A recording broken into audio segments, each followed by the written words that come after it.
పద్మను దిగబెట్టి వెళ్ళిపోయాడు సుబ్బారావు. 2 రోజులు ఉండండి నాన్న, మనవలతో ఆడుకోండి. నా పిల్లలకు ఇప్పుడు మీరొక్కరే తాత అంది మాధవి. లేదమ్మా, మళ్ళీ వస్తాను. ఈ ఇంట్లో ఉంటే శేషగిరి జ్ఞాపకం వస్తాడు, మరిచిపోలేకపోతున్నాను. అకాల మరణం అతన్ని తీసుకుపోయింది అన్నాడు. అలా అంటుంటే అతని మనసులో బావగారు మెదిలారు.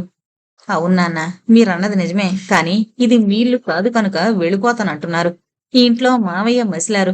అతని జ్ఞాపకాలు మమ్మల్ని ఎంత బాధ పెడతాయో ఆలోచించారా నాన్న? మేమది మరిచిపోవడానికి ఎక్కడికి పారిపోం. అయినా వాస్తవం నుంచి ఎన్నాళ్లు పరిగెత్తగలం నాన్న? ఎప్పటికైనా నిజాన్ని స్వీకరించాలి.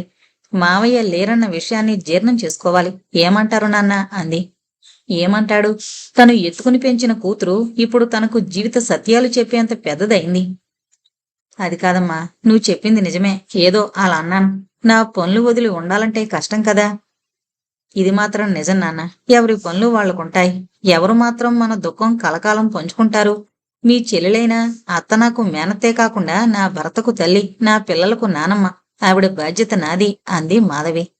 నా బిడ్డ మానసికంగా చాలా ఎదిగిపోయింది అనుకున్నాడు సుబ్బారావు. మోహనకు కూడా డిగ్రీ పూర్తవగానే మంచి సంబంధం వచ్చిందని పెళ్లి నిశ్చయించారు. పెళ్లికి మాధవి, మధు పిల్లలతో వెళ్లారు. ఎంత పట్టుబట్టినా పద్మ రానంది. మహేష్ భార్య, కొడుకుతో పెళ్లికొచ్చాడు. పెళ్లికి 1 వారం రోజులు ముందు వెళ్లి అన్ని పనుల్లో తల్లికి సహాయపడింది మాధవి. తనకైనా చిన్నదైన చెల్లెలు పెళ్లి కూతురే సిగ్గుపడుతుంటే ముచ్చటేసింది. ప్రతి వాళ్ల జీవితంలో పెళ్లి ఒక మైలు రాయి. పెళ్లితో ఆలుమగలు ఇద్దరి జీవితాల్లో మార్పు వస్తుంది. అప్పటిదాకా అపరిచితులైన వాళ్ళు 3 ముళ్లతో ఒకటిగా అనుబంధం పెనవేసుకుంటారు. ఏమంటోంది మా బంగారు మోహన? మా మరిదిగారు అందగాడేనా అంది మాధవి. అక్కగారు అలా అడగగానే తన సెల్ ఫోన్లో ఉన్న అతని ఫోటోను చూపించింది. ఏమోనమ్మా, మా రోజుల్లో ఇలాంటి వెరగం అంటున్న అక్కగారిని కొట్టడానికి చెయ్యెత్తింది. ఏం ఉడికించడం, ఏడిపించడం నీకే తెలుసా? మాకు కూడా వచ్చు అంది మాధవి. చాలా మారిపోయావక్క నువ్వు అంది మోహన. కాలంతో మార్పు సహజం మోహన అంది. మోహనను పెళ్లికూతురుగా అలంకరించడం దగ్గర నుంచి అన్నీ ఎంతో శ్రద్ధగా చేసింది మాధవి. అక్క పక్కనుంటే చాలా ఆనందం అనిపించింది మోహనకు. తిరిగొచ్చాక పిల్లల పనుల్లో అత్తగారిని చూసుకోవడంతో సరిపోయేది. పద్మను మెల్లగా ఆధ్యాత్మిక ధోరణిలోకి మళ్లించింది. మధు ఎప్పుడూ వ్యాపారం పేరు చెప్పి సగం రోజులు ఊళ్ళో ఉండడు. ఉన్నా ఇల్లు పట్టించుకోవడం మానేశాడు. అప్పుడప్పుడు అనిపించేది మాధవికి తండ్రి బతుకుంటే బావ ఎలా ఉండేవాడో అని. మాధవి జీవితంలో మరో అనుకోని షాక్. ఒకరోజు తండ్రి దగ్గర నుంచి ఫోన్. మాధవి, మీ అమ్మ మనల్ని విడిచి వెళ్ళిపోయిందమ్మా అంటూ. ఆ కబురు జీర్ణించుకునేందుకు చాలా శక్తి కావాల్సి వచ్చింది. నిదట్లో చల్లగా పైలోకాలకు వెళ్ళిపోయింది. అందరూ బయలుదేరారు. మధు ఊళ్ళో లేడు. ఫోన్ చేసి చెప్పి అక్కడకు రమ్మని అత్తగారిని, పిల్లలను తీసుకుని బయలుదేరింది. పచ్చగా పసుపు రాసిన తల్లిని చూసి ఎందుకో ఏడుపు రాలేదు. ప్రశాంతంగా నిద్రపోతున్నట్లున్న తల్లిని చూసి ఇంటి చాకరీ కలసిపోయి శాశ్వత విశ్రాంతి తీసుకున్నావా అమ్మా అనుకుంది. మీ అమ్మ మనల్ని అన్యాయం చేసి వెళ్ళిపోయిందమ్మా. నన్ను ఒంటరివాణ్ణి చేసింది. నేనెలా బతకను? చిన్నప్పుడు మా అమ్మ, పెద్దయ్యాక మీ అమ్మ నాకు మార్గదర్శకులుగా ఉన్నారు. ఇప్పుడు ఎవరూ లేరు అంటూ చంటి పిల్లాళ్లా రోదిస్తోన్న తండ్రిని చూసి ఆయన్ను ఎలా ఓదార్చాలో అర్థం కాలేదు. గాయత్రి అన్నింటా తానే అయి మెలిగింది. తన పాత్రలన్నీ సంపూర్ణంగా నిర్వర్తించింది. మంచి భార్యగా, కోడలిగా, తల్లిగా అన్నిటినీ చాకచక్యంగా నిర్వర్తించింది. దొడ్డిల్లాలిగా ఊళ్ళో పేరు. ఆమె చివరి యాత్రకు ఊరంతా తరలొచ్చింది. ఆవిడ తామందరికీ మార్గదర్శకురాలే. అందరి తల్లులు అంతే అయినా ప్రతి తల్లిలో ఒక ప్రత్యేకత ఉన్నట్లు అనుభూతి చెందుతారు ఆమె సంతానం. మహేష్ భార్య, పిల్లలతో వచ్చాడు. మోహన భర్తతో వచ్చింది. అందరినీ ఓదార్చి జరగవలసిన కార్యక్రమాలన్నీ దగ్గరుండి జరిపించింది. కావలసిన డబ్బు ఇవ్వడం తప్ప సుబ్బారావు అలా నిస్తేజంగా ఉండిపోయాడు. మహేష్ యథావిధిగా కర్మకాండాలన్నీ జరిపాడు.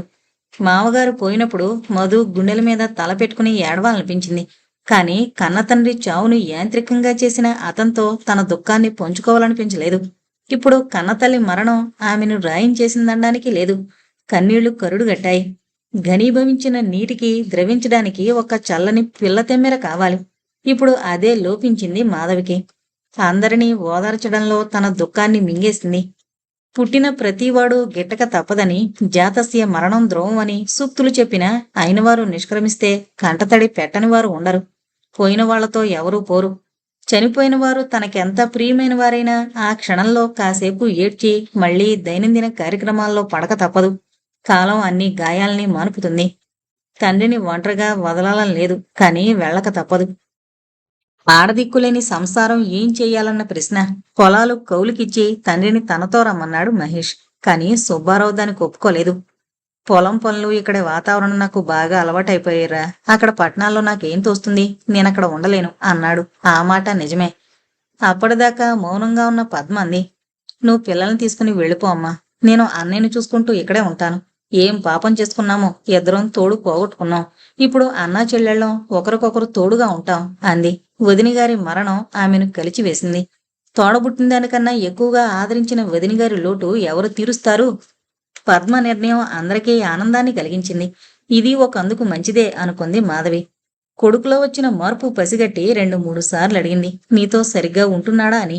నవ్వేసి, అదేం లేదత్తయ్య అంది.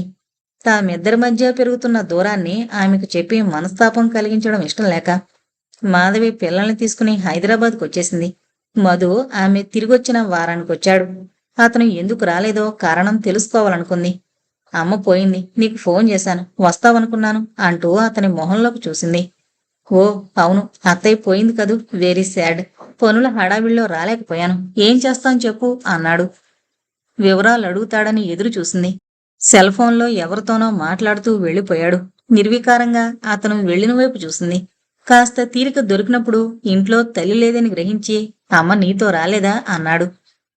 అత్తయ్య నాన్నకు తోడుగా అక్కడే ఉంటానంది. అందుకే ఆవిని వదిలి నేను పిల్లలు వచ్చాం అంది.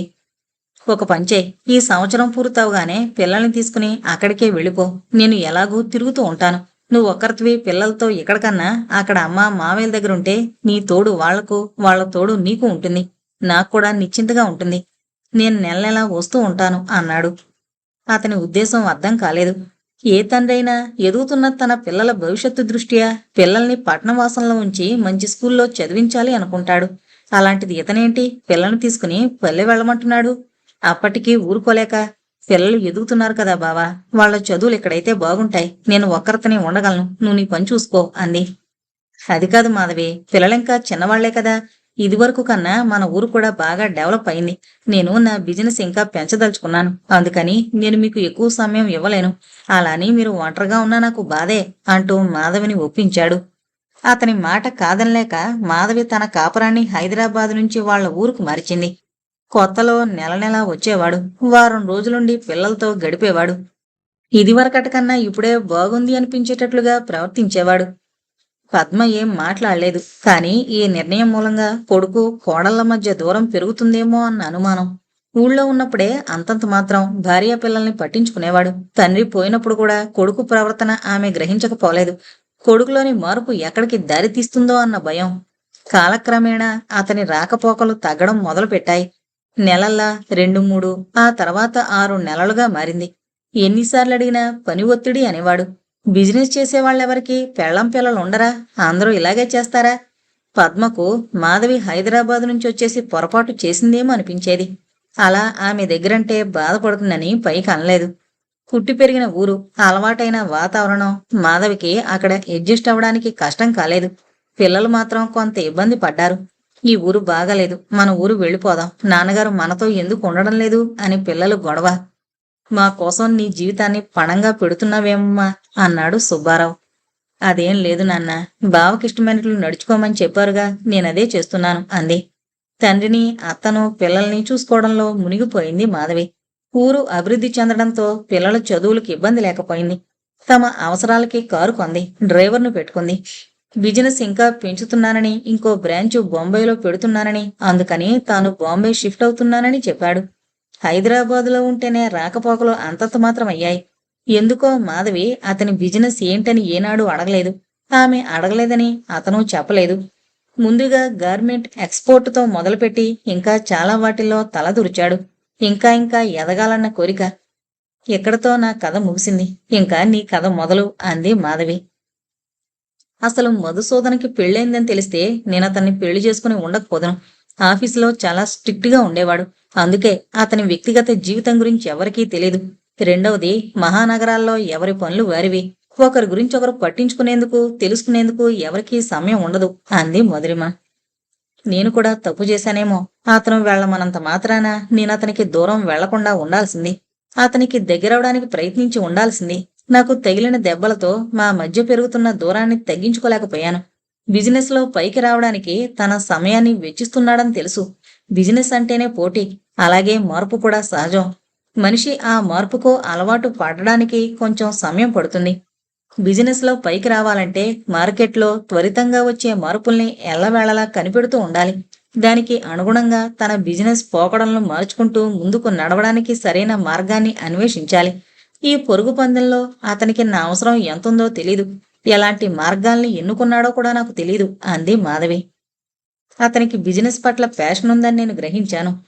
అవును, జీవితంలో పైకి రావాలనుకోవడం, వృత్తిలో ఉన్నత శిఖరాలు ఎక్కాలనుకోవడం మంచి లక్షణమే.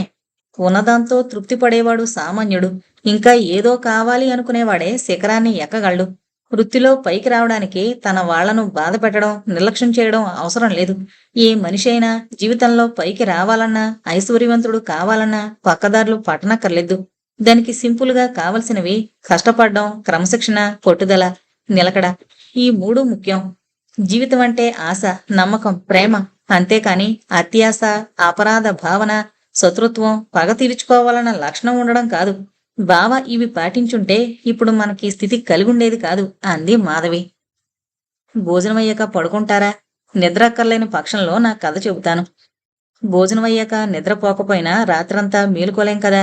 అంత అవసరం కూడా లేదు. నీ కథ రేపటికి వాయిదా వేద్దాం. భోజనం తర్వాత సరదాగా కబుర్లు చెప్పుకుందాం, టీవీ చూద్దాం అంది మాధవి. నేనొక మాట అడగనా? మీరేమీ అనుకోకపోతే అంది మధురిమ.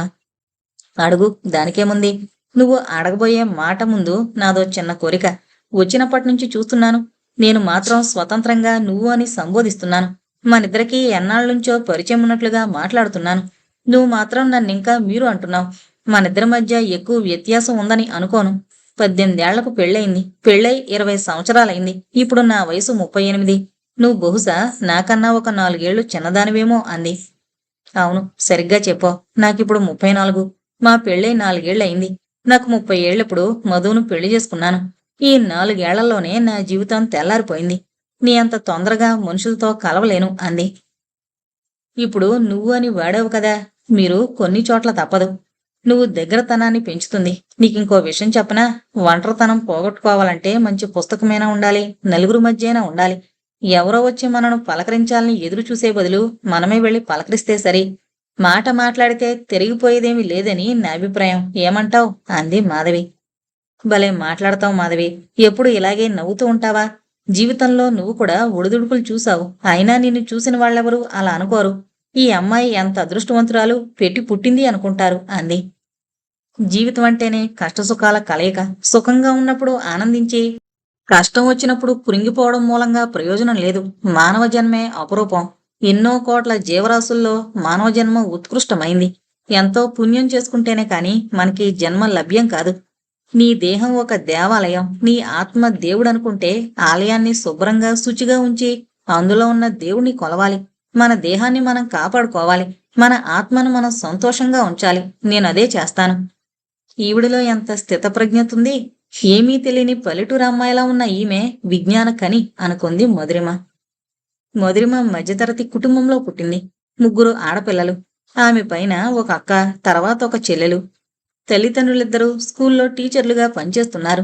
భార్యాభర్తలిద్దరూ చదువుకున్న వాళ్ళవడంతో కట్నాలు కూడబెట్టడం కన్నా ఆడపిల్లల్ని కన్నామని బాధపడకుండా మంచి చదువులు చదివించి వాళ్ల కాళ్ల మీద వాళ్లు నిలబడేటట్లు చెయ్యాలని నిర్ణయించుకున్నారు. ఇద్దరి జీతాలు కలిపి వాళ్ల అవసరాలు మాత్రం బోటాబోటీగా తీరుతాయి. ఇంకా మిగిల్చే పని కొంచెం కష్టమే. ఇది కాక రోగాలొస్తే మందు మోపుకి డబ్బు కావాలి. స్కూల్ టీచర్లకు మెడికల్ ఫెసిలిటీస్ ఉండవు. మధురిమ తల్లి, తండ్రి ఇద్దరూ జిల్లా పరిషత్తు స్కూల్లో టీచర్స్. పెద్దమ్మాయి సుమిత్ర డిగ్రీ చేసి బిఎడ్ పూర్తి చేసి గవర్నమెంట్ స్కూల్లో టీచర్గా చేరింది.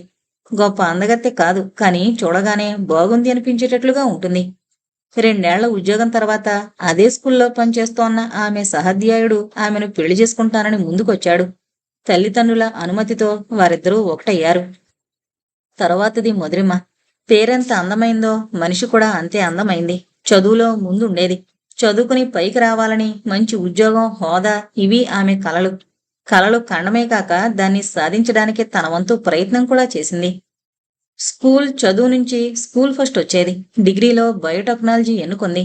బయో ప్రొడక్ట్స్లో రీసెర్చ్ చెయ్యాలని ఆమె కోరిక. అనుకున్నది సాధించాలంటే అహర్నిశలు కష్టపడాలి. ఆమె కష్టం ఫలించింది. మెడిసినల్స్ ప్లాంట్ మీద రీసెర్చ్ పూర్తయింది. తన ఫీజులకు వాటికి కూడా తల్లిదండ్రుల మీద ఆధారపడకుండా ట్యూషన్స్ చెప్పి సంపాదించేది. ఒక్క నిమిషం కూడా వ్యర్థపరచడం ఆమెకిష్టం ఉండేది కాదు. ఉన్న ఊళ్ళోనే కాలేజీ ఉండడంతో ఆమె ఎక్కువ ఇబ్బందులు ఎదుర్కోవాల్సిన పరిస్థితి ఎదురవలేదు. చదువుదాకా ఆమె అనుకుంది జరిగింది. చదువు పూర్తవగానే ఉద్యోగం తన కోసం ఎదురు చూస్తుందని కలలు కంది. అనుకున్న వెంటనే ఉద్యోగం దొరకలేదు. ఏం చేయాలో తెలియక ఖాళీగా ఉండడం ఇష్టం లేక ఊళ్ళో ఉన్న కాలేజీలో లెక్చరర్గా చేరింది. ఉద్యోగం చేస్తూ తన ఉద్యోగ ప్రయత్నాలు చేస్తే ఇంటర్వ్యూ ఖర్చులకు తల్లిదండ్రుల దగ్గర చేయి చాపక్కర్లేదన్న అభిప్రాయం. అలా కొద్ది రోజులు ప్రయత్నాలు చేయగా ఫలితం దొరికింది. బాంబేలో ఉన్న ఒక కంపెనీ నుంచి ఇంటర్వ్యూకి పిలుపొచ్చింది. వాళ్ళ కంపెనీలో రీసెర్చ్ అసిస్టెంట్ పోస్టుకి. అంత దూరం ఒక్కరితివి వెళతావా అని తల్లి కంగారు పడింది. ఆడవాళ్లు అంతరిక్షంలోకి వెళుతున్న ఈ రోజుల్లో ఇండియాలో ఉన్న ఇంకో పట్టణానికి వెళతానంటే భయపడతావేంటమ్మా అంది. నా బాధ నీకు అర్థం కాదులే. నువ్వు కూడా అమ్మయ్యాక అప్పుడు నీకు నా బాధ తెలుస్తుంది. మరీ దాన్ని ఎమోషనల్ చేయకు. అయినా మనం మొదటి నుంచి వాళ్ళకి ఇష్టమైన చదువులు, ఇష్టమైన ఉద్యోగాలు చేయనివ్వాలని అనుకున్నాం కదా. మనలాగే ఎదుగు బొదుగు లేని టీచర్ ఉద్యోగాలు చేయమంటావేంటి అన్నాడు తండ్రి. తండ్రులెప్పుడు సపోర్ట్ చేస్తారు. ఎలాగా తల్లి శుద్ధులు వద్దన్నా చెబుతుంది. ఇద్దరూ చెప్పడం ఎందుకని తప్పించుకునే మార్గం. దాంతో ఆడపిల్లకు నాన్న దేవుడు, అమ్మ రాక్షసి. చాలా చోట్ల జరిగేది ఇదే. అమ్మ అర్థం చేసుకోలేదనుకున్నావా? అదంతా అర్థం చేసుకోక కాదు. తల్లి చెట్టు నుంచి వేరును వేరు చేస్తే ఉండే బాధ లాంటిది. చెట్టుకు మాట రాదు కాబట్టి ఏం చెప్పదు. మనిషికి మాటొచ్చు కాబట్టి బాధ వ్యక్తం చేస్తాడు. అంతేనమ్మా. ఇంటర్వ్యూకి అటెండ్ అవడానికి బాంబే ట్రైన్ ఎక్కింది. తండ్రి తోడొస్తానంటే అక్కర్లేద్దని ఒంటరిగా బయలుదేరింది. ఉన్న ఊరు వదిలి ఎప్పుడూ ఎక్కడకు వెళ్లలేదు. మనసులో అనేక భయాలు. కొత్త ప్రదేశం ఎలా ఉంటుందో అన్న దిగులు. ఆఫీసులో అడుగు పెట్టగానే ఒక విధమైన బెరుకు కలిగింది. ఇంటర్వ్యూ ఎలా అవుతుందో అన్న భయం. మొత్తం అందరూ కలిసి ఒక 15 మంది ఉంటారేమో. పుస్తకాల్లో చదివింది ఆచరణలో ఎలా పెట్టాలన్నది ఎవరూ చెప్పరు. ఒక్కోసారి చదివిన చదువుకు చేసే ఉద్యోగానికి అసలు సంబంధం ఉండదు. పక్క వాళ్లతో మాట్లాడాలంటే ఏ భాషలో మాట్లాడాలి? ఏ ప్రాంతం వాళ్ళైనా ఇంగ్లీషేగా అందరికీ మాధ్యమం. అప్పటికీ ఊరుకోలేక పక్కనున్న అమ్మాయిని అడిగింది, ఎక్కడి నుంచి వచ్చావని. ఆ అమ్మాయి ఢిల్లీ నుంచి వచ్చినట్టుగా చెప్పింది. ఆమె పక్కనున్న అమ్మాయి బాంబేలోనే పుట్టి పెరిగింది. 6 తర్వాత మధురంకు పిలుపొచ్చింది. మొత్తం ఇంటర్వ్యూ బోర్డులో 4 రకరకాల ప్రశ్నలు వేశారు. సబ్జెక్ట్ దగ్గర నుంచి రాజకీయాల దాకా అన్నీ అడిగారు. ముందు బెరుకనిపించినా కొద్దిసేపట్లో ధైర్యం తెచ్చుకుని సమాధానాలు చెప్పింది. ఇంటర్వ్యూకి వచ్చిన వాళ్ళందరికీ హోటల్లో అకామిడేషన్ ఇచ్చారు. ఇంటర్వ్యూలో చూసిన కొంతమందిని గుర్తుపట్టి వాళ్ళెలా చేశారని అడిగింది. అందరూ బాగా చేశామని చెప్పడంతో తనకి ఉద్యోగం రాదనుకుంది. ఆశ అందరికీ ఉంటుంది. తీరడం తీరకపోవడం వాళ్ళ అదృష్టం మీద ఆధారపడి ఉంటుంది. అదృష్టం ఉంటే ఉద్యోగం వస్తుంది. ఎలాగా లెక్చరర్ ఉద్యోగం ఉంది. ఇది కాకపోతే ఇంకోటి ప్రయత్నించొచ్చు అనుకుంది. ఆమె అంచనా తప్పనట్లు మధురిమ ఉద్యోగానికి సెలెక్ట్ అయింది. ఆమె ఆనందానికి అవధులు లేవు. ఆర్డర్ చూసుకుని చిన్నపిల్లలా మురిసిపోయింది. ఒక విధంగా తన మీద తనకి గర్వం కలిగింది. అనుకుంది సాధించింది. బాంబేలో పోస్టింగ్ వచ్చింది. అది గుజరాతీ వాళ్లు స్థాపించిన కంపెనీ. దానికి ఓనర్ నితిన్. ఇండియాలో ఆయుర్వేద మందులకు పనికొచ్చే అనేక మొక్కలు, మూలికలు లభ్యమవుతాయి కనుక ఆ మొక్కల నుంచి హెర్బల్ మందులు కనిపెట్టి మార్కెటింగ్ చెయ్యాలన్న ఉద్దేశంలో ఉన్నాడు. దానికి నాందిగా మధురిమ పోస్టింగ్ జరిగింది. విహారీ అన్న వ్యక్తి ఇంతకు ముందే దీని మీద రీసెర్చ్ చేస్తున్నాడు. అతనికి సహాయంగా మధురిమను నియమించడం జరిగింది. ఆయుర్వేదానికి మూలం భారతదేశం. సుశ్రుతుడు, చరకుడు తమ పరిశోధనను తమ గ్రంథాల ద్వారా ఆయుర్వేద సంపదను కానుగ్గా ఇచ్చారు. ఆయుర్వేదం మన ప్రాచీన వైద్య విధానం. ఇప్పటికీ చాలా మంది ఆయుర్వేదం మందులను ఉపయోగించడానికి ఇష్టపడతారు. విహారీ చాలా కలుపుగోలు మనిషి. కర్ణాటక నుంచి వచ్చాడు. వాళ్ళ తాతగారు ఆయుర్వేద వైద్యుడట. దేవుడు ప్రకృతికి మనిషిని వరంగా ఇచ్చాడు. మానవుడికి తెలియని ఎన్నో రహస్యాలు ప్రకృతిలో ఇముడున్నాయి. ఇన్నేళ్ల నుంచి పరిశోధనలు చేస్తున్నా ఇంకా మానవుడి మేధస్సు కందనివి చాలా ఉన్నాయి అంటాడు విహారీ. మీ పరిశోధనలో కొత్తది కనుక్కోగలిగారా అంది మధురిమ. ఒక మందు కనుక్కోవాలంటే ఎన్నో ఏళ్ల శ్రమ దానిలో ఉంటుంది. అది అంత తొందరగా సాధ్యపడుతుందా? మన చుట్టూ ఉండి మనం రోజూ చూసే మొక్కలు మనకి నిత్య జీవితంలో ఎంతో ఉపయోగపడతాయన్న విషయం తెలిసి మనం విస్మరిస్తున్నాం. ఉదాహరణకు పిల్లవాడికి జలుబు చేస్తే డాక్టర్ దగ్గరికి పరిగెడతాం. మా చిన్నప్పుడు మా అమ్మ కాస్త తులసి రసంలో తేనె కలిపి పట్టేది, లేకపోతే మిరియాల కషాయం ఇచ్చేది.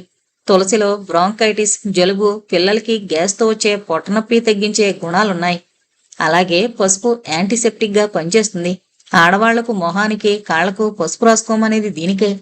ఇదివరలో ఆడవాళ్లు ఇంటి పనులు చేయడానికి ఎక్కువగా నీళ్లతో పనిచేసినప్పుడు నీళ్లలో ఎక్కువగా నాణ్యంతో ఒరిసిపోయేవి. పసుపు రాసిన పాదాలకంత సమస్య రాదు. పసుపు మట్టి నీళ్లలో ఉన్న మనం ఇప్పుడు చెప్పే బ్యాక్టీరియా నుంచి కాపాడుతుంది. పసుపు సౌందర్యానికి కూడా పనికొస్తుంది. ఇది వరకు డైరెక్ట్ గా పసుపు మొహానికి రాసుకునేవారు. ఇప్పుడు దాన్ని కొన్నింటితో మిశ్రణ చేసి హెర్బల్ ప్యాక్ అంటున్నారు. ఆయుర్వేదంలో దీన్ని హరిద్ర అంటారు. రక్తం కారుతున్నప్పుడు రక్తస్రావాన్ని అరికట్టడానికి కూడా పసుపు వాడేవారు. విరోచనాలకి జాండీస్ కూడా పసుపు వాడేవారు అన్నాడు విహారి. మీరన్నది నిజమే. అలాగే సర్పగంధ, కలబంద కూడా మన మందుల్లో వాడబడేది. ఇప్పుడు ఆ కలబందని అలోవెరా అన్న ఇంగ్లీష్ పదంతో పిలిచి దాన్ని జ్యూస్ చేసి అమ్ముతున్నారు. సౌందర్య సాధనాల్లో కూడా దాని ప్రయోగం జరుగుతోంది అంది మధురిమ.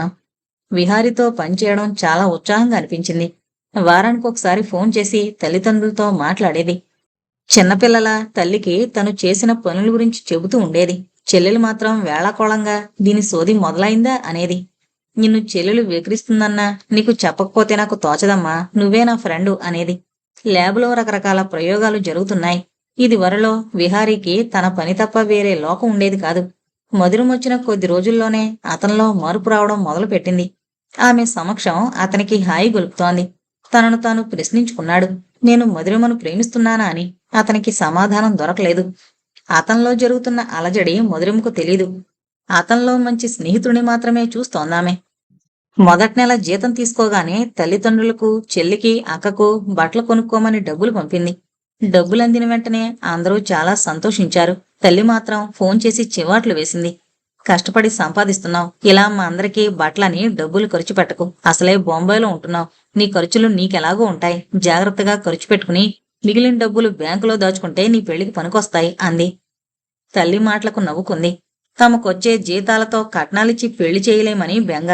అక్క పెళ్లికి కట్నం లేదని పేరే తప్ప పెళ్లి ఖర్చు తడిపి మోపుడయింది.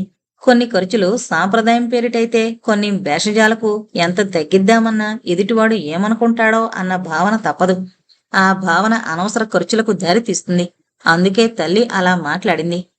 అడ్మినిస్ట్రేషన్లో పనిచేస్తున్న టీనాతో పరిచయమైంది. గలగలా మాట్లాడుతుంది. గుజరాతీ అమ్మాయి. ఎప్పుడూ ఆధునికంగా అలంకరించుకుని వస్తుంది. కొత్తలో అలవాట్లేక మధురిమకు ఆమె వేషం ఎబ్బెట్టుగా అనిపించింది. కాలక్రమేణా చాలామంది అలాంటి బట్టలు వేసుకోవడం చూశాక వాళ్ల పద్ధతే అది అనుకుంది. అసలే ముంబై బాలీవుడ్కి ఆటపట్టు. సినిమా ప్రపంచమంతా అక్కడే ఉంది. ఫ్యాషన్లన్నీ అక్కడే ఉన్నాయి. చిన్న ఊరు నుంచి వచ్చిన తామే పరికిణి, ఓణీలు మానేసి సల్వార్ కమీజులు వేసుకోవడం మొదలు పెట్టారు. అలాంటిది ప్రధాన మహానగరాల్లో ఒకటిగా గుర్తింపబడిన ముంబైలో అధునాతనంగా ఉండడంలో ఆశ్చర్యమేముంది? ఒకరోజు సినిమాకి వెళదామా అని అడిగింది టీనా. సినిమా అయ్యాక చాలా రాత్రి అవుతుంది, ఇంటికి వెళ్లడం కష్టమవుతుందని రానంది మధురిమ. ఇంకా ముంబై జీవితానికి అలవాటు పడలేదు. లోకల్ ట్రైన్స్ లో ప్రయాణం చేయడం అది కొత్తగా ఉంది. ఉద్యోగానికైతే తప్పదు. ఏం, నీ బాయ్ ఫ్రెండ్తో తప్ప ఎవరితోనూ రావా అంది. అదేంటి బాయ్ ఫ్రెండ్ ఏంటి? నాకు అలాంటిదేమీ లేదు అంది. విహారీ నీ బాయ్ ఫ్రెండ్ కాదు అంది. సరదాగా మాట్లాడుకుంటాం. అదీ కాక ఇద్దరము ఒకే అంశం మీద పనిచేస్తున్నాం. అంతకన్నా ఏం లేదు. నాకసలు ఫ్రెండే లేదు, ఇంకా బాయ్ ఫ్రెండ్ ఏంటి అంది. అబ్బా, బాయ్ ఫ్రెండ్స్ లేకుండా ఎలా ఉంటావు? నేనైతే అస్సలు ఉండలేను. నాకు స్కూల్ రోజుల నుంచి బాయ్ ఫ్రెండ్స్ ఉన్నారు తెలుసా అంది. అదేదో గొప్ప విషయం అయినట్టు. బాయ్ ఫ్రెండ్స్ లేని వాళ్ళు అనాగరికులైనట్టు మాట్లాడుతున్న ఆ అమ్మాయితో ఏం మాట్లాడాలో తెలియలేదు మధురిమకు. బాయ్ ఫ్రెండ్ తప్పకుండాలన్న కల్చర్ ఇక్కడ ఉందేమో. ఇప్పటికీ తమ ఊళ్ళో ఆడ మగ స్నేహాన్ని హర్షించరు. మర్నాడు మాటల్లో టీనాకు తనకు జరిగిన సంభాషణ గురించి విహారీతో అంది. అసలు అతను తన గురించి ఏమనుకుంటున్నాడో తెలుసుకోవాలని, ఈ బాయ్ ఫ్రెండ్ ఉండడమేంటో తెలుసుకోవాలని. ఆమె నోట ఈ మాటలు విన్న విహారీ అసలు ఏ ఉద్దేశంతో ఆమె ఈ సంగతి తనతో చెప్పిందా అన్న ఆలోచనలో పడ్డాడు. ఏం మాట్లాడరే, అందరికీ బాయ్ ఫ్రెండ్ ఉండాలా? ఫ్రెండ్ అంటే ఎవరైనా ఒకటే కదా అంది. ఆ అమ్మాయి అమాయకత్వానికి నవ్వొచ్చింది. టీనా ఉద్దేశంలో బాయ్ ఫ్రెండ్ అంటే వేరు. ఈ అమ్మాయి పరిభాషలో ఫ్రెండ్ అన్నదానికి ఆడామగా తేడా ఏంటి అని. టీనా ఉద్దేశంలో బాయ్ ఫ్రెండ్ నిర్వచనం మారిపోతుందని ఎలా చెప్పాలి? తను పొరపాటుగా మాట్లాడితే ఆ అమ్మాయి అపార్థం చేసుకోవచ్చు. మీరు ఏ కాలంలో ఉన్నారు మధురిమ? పాత కాలంలో అయితే కుటుంబంలో ఉన్న మగవాళ్లతో తప్ప ఆడపిల్లలు మాట్లాడేవారు కాదు. పెళ్ళయ్యేదాకా మగవాళ్ళతో మాట్లాడడం కానీ పక్కన కూర్చోవడం లాంటివి తప్పు. తండ్రి కాని అన్న కాని పక్కన లేకుండా ఆడపిల్ల గడప దాటేది కాదు. కానీ కాలం మారింది. మగవాడితో సమంగా చదువులు ఉద్యోగాలు చేస్తున్నారు. అలాంటప్పుడు బయటకొచ్చిన ప్రతి ఆడపిల్ల కొంతమంది మగవాళ్లతో మాట్లాడడం, వాళ్ళ పక్కన కూర్చోవడం అనివార్యం. ఉదాహరణకి బస్సులో ట్రైన్లో మగవాడి పక్కన సీటు ఖాళీగా ఉంటే నిస్సంకోచంగా కూర్చుంటారు. అలా కూర్చోను అన్న నియమం ఉన్న వాళ్ళు చాలా కష్టపడాల్సి వస్తుంది. అలా మార్పు వచ్చినట్లే ఆధునికతలో వచ్చిన మార్పు బాయ్ ఫ్రెండ్. అతనితో ఆమె మనసు విప్పి మాట్లాడుతుంది. సినిమాలకు షికార్లకు వెళుతుంది. కొంతమందిలో ఈ సామీప్యత కొంచెం ముందుకు వెళుతుంది. ఇక్కడ ఇది చాలా కామన్. కొంతమంది ఎంతమంది బాయ్ ఫ్రెండ్స్ తో తిరిగినా పెళ్లి మాత్రం అమ్మా నాన్న కుదిర్చిన వాడితో చేసుకుని కాపురాలు చేసుకుంటారు. ఇక్కడ అది సర్వసామాన్యం. అందుకే ఆ అమ్మాయి మిమ్మల్ని అలా అడుగుంటుంది. మనిద్దరం మాట్లాడుకోవడం నిజమే, కానీ ఆఫీసుకు సంబంధించిన విషయాలు మాత్రమే అన్న విషయం ఆ అమ్మాయికి తెలియదు కదా అన్నాడు. అంటే మనిషికి నీతి అన్నది లేదా? నీతికైనా దేనికైనా పరిభాష మనం ఇచ్చుకున్నదే. మీకు నీతి అనిపించింది నాకు కాకపోవచ్చు. పూర్వులు నిర్ణయించిన నీతి సూత్రాలు ఎంతమంది అనుసరిస్తున్నారు? ఇక్కడ నీతి సూత్రాలు అన్నీ నేను చెప్పదలుచుకోలేదు. ఉదాహరణకు అసత్యం మాడరాదు అని. కానీ నిత్య జీవితంలో ఏ ఒక్క మనిషి అబద్ధం చెప్పకుండా ఉండడు. చిన్నపిల్లలప్పుడు పాఠాల్లో ఈ నీతి సూత్రాలన్నీ వల్లెవేయిస్తారు. అందులో ఇది కూడా ఒకటి. కానీ పెద్దవాళ్లు పొద్దున్న లేచింది మొదలు చేసే పనే అది. ఈ చిన్న విషయాన్ని ఆశాపూర్ణాదేవి తన కథలో చాలా సున్నితంగా చెప్పింది. చాలా రోజుల క్రితం చదివాను. అంతగా గుర్తులేదు. క్లుప్తంగా కథ చెప్తాను. ఇది ఒక చిన్నపిల్ల కథ. ఈ కథలో రచయిత్రి చిన్నపిల్లల మనోభావాల్ని చాలా చక్కగా చిత్రీకరించారు. ఆ చిన్నపిల్లకు అబద్ధం చెప్పకూడదన్న విషయాన్ని తల్లిదండ్రులు, స్కూల్లో టీచరు అందరూ చెబుతారు. అలాంటిది అవసరం ఉన్నా లేకపోయినా ప్రతి చిన్న విషయానికి వీళ్ళందరూ అబద్ధాలు చెప్పడంతో ఆ అమ్మాయికి అర్థం కాదు ఇందులో నిజమేది, అబద్ధమేది అన్నది. చివరకొకసారి తండ్రి అబద్ధం చెప్పడంతో ఆ అమ్మాయి అడుగుతుంది, సచ్ క్యా జుట్ క్యా అంటూ. ఆ ఒక్క మాటతోనే ఆ పిల్ల మనోభావం వ్యక్తపరుస్తుంది అన్నాడు విహారి. మీరు పుస్తకాలు బాగా చదువుతారనుకుంటాను. ఇంతకీ ఆశాపూర్ణాదేవి ఎవరు? అంది మధురిమ. ఇదివరకు చదివేవాణ్ణండి. నాకు హిందీ, కన్నడ, ఇంగ్లీష్ వచ్చు కాబట్టి అందులో ఉన్న పుస్తకాలు చదువుతాను. ఇప్పుడంత సమయం చిక్కడం లేదు. విద్యార్థిగా ఉన్నప్పుడు దొరికిన సమయం ఇప్పుడు దొరకదు కదా. ఆశాపూర్ణాదేవి బెంగాలీ. ఆమె కవయిత్రి, రచయిత్రి కూడా. 1976లో ఆవిడకు జ్ఞానపీఠ అవార్డు వచ్చింది. ఈ అవార్డు వచ్చిన తొలి మహిళ ఆవిడ. భారత ప్రభుత్వం పద్మశ్రీ అవార్డు ఇచ్చింది. సాహిత్య అకాడమీ అవార్డు కూడా వచ్చింది. విశ్వభారతి యూనివర్సిటీ ఆమెకు దేశికోత్తమ అన్న బిరుదు 1989లో ఇచ్చింది. ఆవిడ కథలు, నవలలు హిందీలోకి అనువదించబడ్డాయి. 1909లో పుట్టిన ఆమె ఆడవాళ్లు చదువుకొని రోజుల్లో సమాజంలోని సంఘటనల ఆధారంగా కథలు, నవలలు రాశారు. 1995లో ఆవిడ మరణించారు. మీ తెలుగులో కూడా ఇలాంటి రచయిత్రులు చాలా మంది ఉన్నారు అన్నాడు. నాకంతగా సాహిత్యం మీద శ్రద్ధ లేదండి. ఎంతసేపు చదువుకుని పైకి రావాలన్న తాపత్రయం తప్ప వేరొకటి ఎరుగను. క్లాస్ పుస్తకాలు కాక వేరే పుస్తకాలు చదవలేదనే చెప్పాలి. ఎప్పుడైనా అమ్మ కొన్న వారపత్రిక మాత్రం చదివేదాన్ని అంది మధురిమ. మన టాపిక్ ఎక్కడి నుంచో మొదలై ఎక్కడికో వెళ్ళిపోయింది. కానీ ఇప్పటి రోజుల్లో ఎవరి నీతి సూత్రాలు వాళ్లవే అని నా ఉద్దేశం. అలాని ఆ అమ్మాయి చేసింది సరైందే అని కానీ ఆమెను అనుసరించమని కానీ నా భావన కాదు. ఎవరి ఇష్టాలు వాళ్లవి. అవును, ప్రపంచం వేగంగా మారిపోతుంది. తనింకా అందరూ తనలాగే తమ ఊళ్ళోలా ఉండాలనుకోవడంలో అర్థం లేదు అనుకుంది మధురిమ. ఆ తర్వాత టేనా మరెప్పుడూ సినిమాకి రమ్మని మధురిమను అడగలేదు.